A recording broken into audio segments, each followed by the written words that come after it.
Socialism and Marxism has done in Cuba what it has done everywhere in the world that it's been tried. It has failed. It has failed.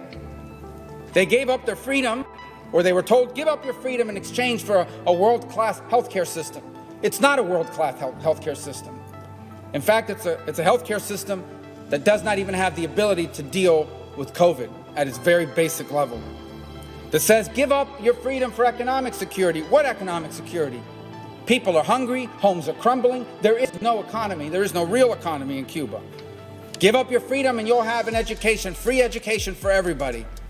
That education, number one, you're a doctor. You can drive a taxi cab in Cuba and make more money. Or number two, you get forced to go overseas and work basically on slave wages, no pay, barely any pay at all. It's basically human trafficking, as our own Department of State found when it looked at the Cuban doctors program and how it's been abused. And so what's happened in Cuba is socialism has failed. It has to repress the people who complain about it. You don't get your freedom back, and like socialists always do, they have to find someone to blame.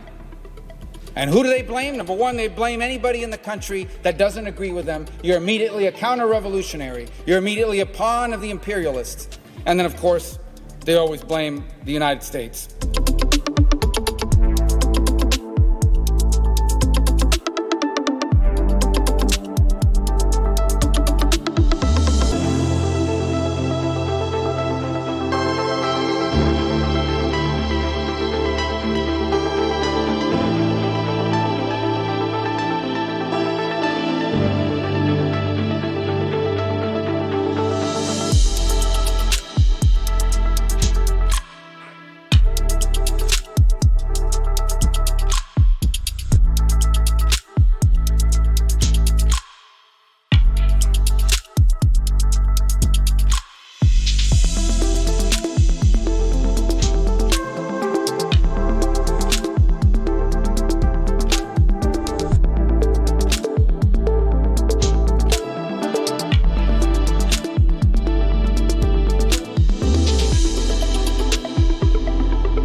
Now, I know this is a very colloquial Cuban way of expressing it, but this is incredibly powerful. People in Cuba understood what that means.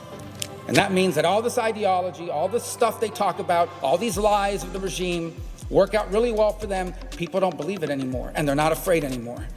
Meanwhile, their lives are ruined.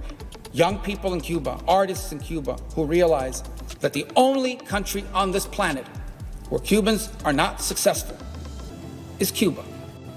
And they're tired of it. And we should stand with them. Mr. President, I yield the floor.